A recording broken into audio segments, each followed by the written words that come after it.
Bertemu kembali di dalam unboxing yang dibawakan khas oleh Gadget Clipper. Hari ini kita akan cuba keluar daripada kebiasaan, iaitu dengan membuka kotak satu gadget yang berlainan daripada yang lain. Kalau dahulunya saya banyak membuat review tentang tablet, kali ini saya membuat review tentang apa yang dipanggil permainan game tahun 80-an. Game tahun 80-an di mana semua kanak-kanak bermain game 8 bit atau 16 bit. Nintendo Entertainment System, NES.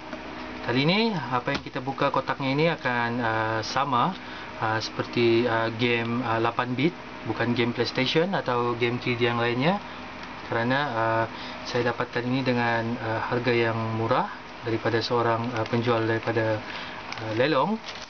So tanpa membuang masa lagi, kita akan cuba membuka bungkusan. Saya menempa 2 unit dan amat cepat sebenarnya. Saya tempa hari Khamis dan hari ini hari Jumaat telah pun sampai ke tempat di mana saya berada. So ianya merupakan Game Boy, tetapi Game Boy versi clone. Okay, kalau anda tahu versi clone ialah ianya bukannya original daripada Nintendo, tapi ianya versi clone.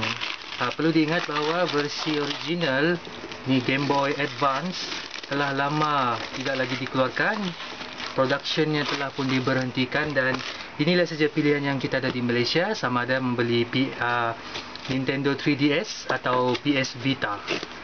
Tapi apa yang saya dapatkan ini adalah sistem clone daripada GB Station. So inilah dia reka bentuknya, GB Station. Dan saya mendapatkan 2 unit, satu warna ungu dan satu warna biru. Okey, apa yang terkandung dalam kotak ini? Resit pembelian. So inilah bentuk depan kotak Game Boy GB Station.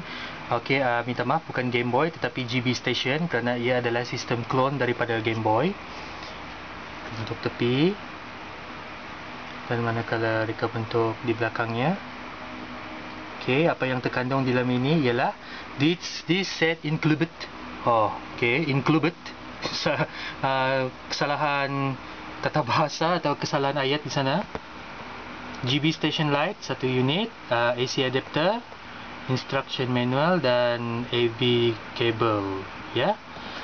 Play all the GB Station color and GB Station games you already own. Enhance backlit screen for Tech Anyway gameplay. Use AV cable to link up with GB Station system to the jack for use with TV. Include AC cable and lithium-ion rechargeable battery. Pack good for up 6 to 7 hours of continuous gameplay. Okay.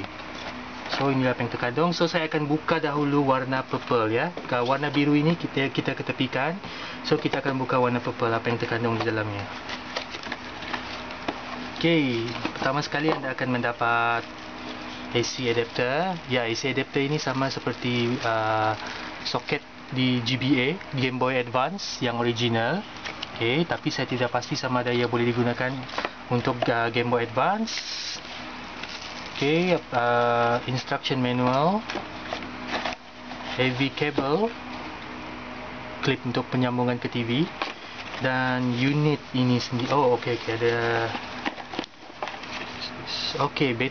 Battery pack.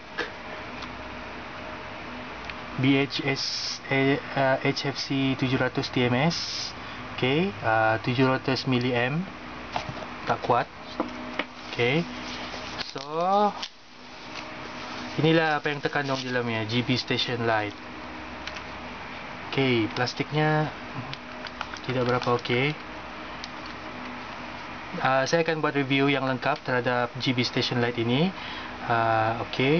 So itulah dia unboxing kita pada kali ini. Sampai berjumpa lagi, dan nanti subscribe dan nantikan review terbaru daripada Gadget Clipper hanya di Gadget Clipper, saluran YouTube berbahasa Melayu yang cover semua gadget-gadget terkini yang ada di YouTube. Bye.